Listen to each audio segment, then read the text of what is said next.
Hello friends, आपको हमारे channel पर स्वागत है। आज मैं आप लोग के सामने बिहार बीएड का मॉडल प्रैक्टिस सेट नंबर 2 लेकर आई हूँ, जो एग्ज़ाम के दृष्टिकोण से बहुत ही महत्वपूर्ण है। तो चलिए क्वेश्चन नंबर 1 से देखते हैं हम लोग। क्वेश्चन नंबर 1 में है कि पृथ्वी की ऊपरी परत पर खनिज, जल, गैस तथा ह्यूमस के मिश्रण को क्या कहते हैं? तो इसका आंसर सी नंबर हो जाएगा, मिट्टी।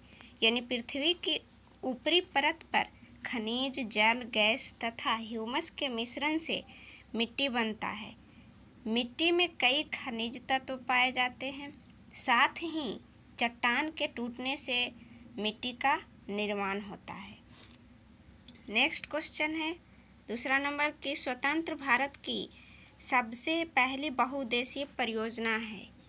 तो सबसे पहली बहुउद्देशीय परियोजना हो जाएगा इसका आंसर बी, दामोदर। यानी स्वतंत्र भारत की पहली बहुउद्देशीय नदी घाटी परियोजना 1948 ईस्वी में दामोदर घाटी परियोजना थी, जो अमेरिका के टेनेसी नदी घाटी परियोजना से प्रभावित थी। दामोदर नदी को बंगाल का शोक भी कहा जाता है। मूल परियोजना में 7 प्रमुख बांधों का निर्माण किया गया है, जो वर्तमान में इस परियोजना से पश्चिम बंगाल एवं झारखंड को बहुत ही लाभ हो रहा है। नेक्स्ट क्वेश्चन है 3 नंबर कि निम्नलिखित में से किसे मरणोपरांत भारत रत्न प्रदान नहीं किया गया है? तो इसका आंसर हो जाएगा C number, doctor G K. Karve को। तो सबसे पहले देखते हैं कि डॉक्टर जी.के. कर्वे का पूरा नाम क्या है। तो इनका पूरा नाम है डॉक्टर घोड़ो केशव कर्वे, जो इनको 1958 में भारत रत्न पुरस्कार प्राप्त हुआ था और उनकी 100वीं वर्षगांठ पर दिया गया था। Doctor G K. कर्वे का जीवन काल जो है 1858 से 1962 तक रहा था। नेक्स्ट क्वेश्चन है 4 नंबर देखते हैं कि भारत के राष्ट्रपति पद से कौन हटा सकता है? तो इसका आंसर हो जाएगा बी नंबर, संसद। यानी अनुच्छेद जो है 61 के अनुसार राष्ट्रपति को उसके 5 वर्ष के कार्यकाल के पूर्व भी संविधान के उल्लंघन के लिए संसद द्वारा लगाए गए महाभियोग द्वारा हटाया जा सकता है। महाभियोग पर प्रस्ताव तभी पास होता है जब दोनों सदनों में अलग अलग उपस्थित सदस्य का 2/3 बहुमत से, लेकिन आधे से अधिक सदस्यों के बहुमत से पास किया गया हो। नेक्स्ट क्वेश्चन है 5 नंबर। 5 नंबर क्वेश्चन है कि भारत की जनसंख्या की दशकीय वृद्धि दर है, यानी 2011 के आंकड़ा के अनुसार। इसका आंसर बी हो जाएगा 17.7%। नेक्स्ट क्वेश्चन देखते हैं हम लोग 6 नंबर की मांडू की रानी रूपमती का संबंध जो है किससे है? तो इसका आंसर हो जाएगा बी, बाज बहादुर से। यानी मालवा का शासक राजा बाज बहादुर की पत्नी रानी रूपमती थी, जो 1561 ईस्वी में आदम खान और पीर मोहम्मद खान की अगुवाई वाली अकबर की सेना ने मालवा पर आक्रमण कर सरगपुर की लड़ाई में बाज बहादुर को पराजित किया। रानी रूपमती ने मांडू के पतन के बाद जहर खाकर आत्महत्या कर ली थी, जो 1562 में अकबर ने बाज बहादुर को पूर्णतः पराजित कर मालवा को मुगल साम्राज्य में शामिल कर लिया। नेक्स्ट क्वेश्चन देखते हैं 7 नंबर। 7 नंबर क्वेश्चन है कि श्वेत पत्र जो है क्या है? तो इसका आंसर हो जाएगा डी नंबर, सरकार के द्वारा जारी दस्तावेज जिसमें महत्वपूर्ण मुद्दों का विस्तृत विवरण हो। यानी राष्ट्रीय महत्व के विभिन्न मुद्दों पर केंद्र सरकार द्वारा समय समय पर श्वेत पत्र का प्रकाशन किया जाता है। इसका मुख्य उद्देश्य जनता को उन मुद्दों के संबंध में आवश्यक जानकारी दी जानी होती है, जिसके कारण कोई कार्यवाही करने या ना करने के लिए सरकार विवश होती है। जैसे श्वेत पत्र एक प्रकार का आधिकारिक लिखित दस्तावेज होता है, जिसमें सरकार या कोई अन्य संस्था किसी विषय, मुद्दे, नीति अथवा समस्या पर अपनी जानकारी, सोच व विचारों को स्पष्ट करती है। श्वेत पत्र ब्रिटेन का जो है सरकारी दस्तावेज है, जिसकी शुरुआत 1922 में हुई थी। नेक्स्ट 8 नंबर क्वेश्चन देखते हैं। 8 नंबर क्वेश्चन है कि नाटो का मुख्यालय कहाँ है? तो नाटो का जो मुख्यालय है, इसका आंसर ए हो जाएगा, ब्रुसेल्स। नाटो एक सैन्य गठबंधन है जिसकी स्थापना 4 अप्रैल 1949 को हुई थी। इस संगठन का मुख्यालय बेल्जियम या ब्रुसेल्स है। संगठन ने सामूहिक सुरक्षा की व्यवस्था बनाई है। इस संगठन में सदस्य देश की संख्या 30 है। नेक्स्ट क्वेश्चन है कि भारत के संविधान में संवैधानिक उपचार का अधिकार निम्नलिखित में से किस अनुच्छेद में दिया गया है? तो इसका आंसर हो जाएगा सी नंबर, अनुच्छेद 32। अनुच्छेद 32 के संवैधानिक उपचार के अधिकार को भारतीय संविधान का हृदय एवं आत्मा कहा जाता है। इस अधिकार के तहत यदि किसी का भी मौलिक अधिकार का हनन होता है तो वह व्यक्ति सर्वोच्च या उच्च न्यायालय में शिकायत कर सकता है। अब ए नंबर ऑप्शन है कि अनुच्छेद 30। तो अनुच्छेद 30 जो है अल्पसंख्यकों का शिक्षण संस्थान स्थापित करने का अधिकार है। अब है बी में है कि अनुच्छेद 31। तो अनुच्छेद 31 क्या है? अनुच्छेद 31 है कि संपत्ति का अधिकार, जिसे 44वां संशोधन के द्वारा निरस्त कर दिया जाता है। डी नंबर में है अनुच्छेद 35। तो अनुच्छेद 35 में है कि मौलिक अधिकार को प्रभावी बनाने के लिए संसद जो है कानून बना सकता है। नेक्स्ट 10 नंबर क्वेश्चन देखते हैं। 10 में है कि निम्नलिखित में सम्राट अशोक की वह पत्नी कौन थी जिसने सबको प्रभावित किया था? तो इसका आंसर हो जाएगा कारुवाकी। कारुवाकी जो थी, ये अशोक के अभिलेख में उसकी एकमात्र पत्नी कारुवाकी और पुत्र तीवर का उल्लेख मिलता है। कौशाम्बी का अभिलेख, जिसे मुगल बादशाह अकबर ने प्रयागराज मंगवाया, उस अभिलेख को रानी का अभिलेख कहा जाता है। अशोक के तीसरे लघु स्तंभ लेख को जारी करने वाली रानी कारुवाकी थी।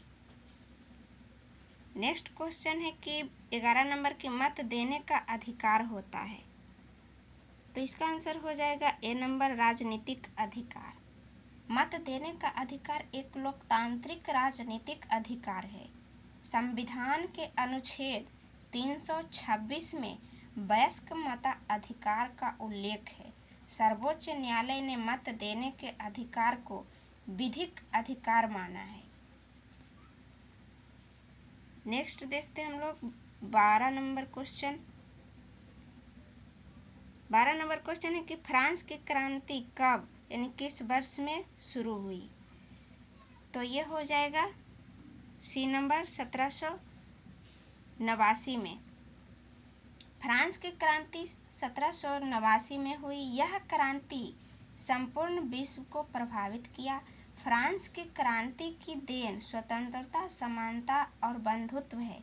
फ्रांस की क्रांति के समय लुई 16वां वहाँ का राजा था। इस क्रांति से विश्व भर में निरपेक्ष राजतंत्र का ह्रास होना प्रारंभ हो गया और नए गणतंत्र एवं उदार प्रजातंत्र का विकास प्रारंभ हुआ। नेक्स्ट है 13 नंबर क्वेश्चन कि विली विली का तात्पर्य क्या है?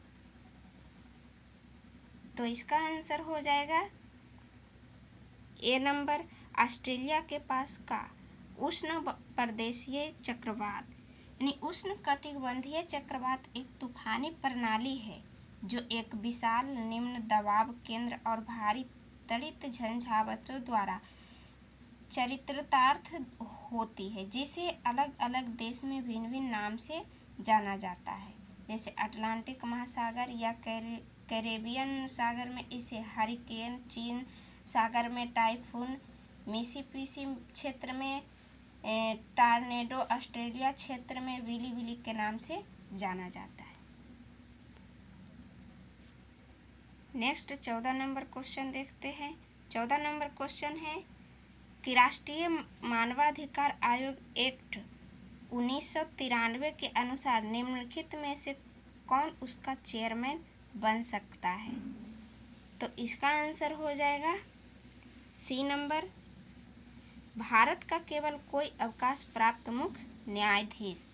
यानी राष्ट्रीय मानवाधिकार आयोग एक वैधानिक संगठन है जिसका अध्यक्ष सर्वोच्च न्यायालय का रिटायर्ड मुख्य न्यायाधीश होता है, जिसका कार्यकाल अधिकतम 3 वर्ष या 70 वर्ष की अवस्था तक होता है। मानवाधिकार आयोग का मुख्यालय जो है दिल्ली में है।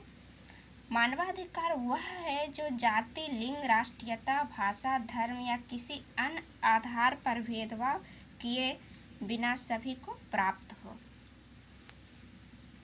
नेक्स्ट 15 नंबर क्वेश्चन है कि अंग्रेजों की पटना फैक्ट्री का प्रधान जॉर्ज चर्नक कब बना?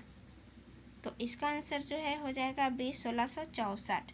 यदि जॉर्ज चर्नक ईस्ट इंडिया कंपनी का एक कर्मचारी और प्रशासक था। 1664 ईस्वी में वह पटना के फैक्ट्री का प्रधान बना, जो 1680 से 81 ईस्वी तक इस पद पर रहा। नेक्स्ट हम लोग देखते हैं 16 नंबर क्वेश्चन।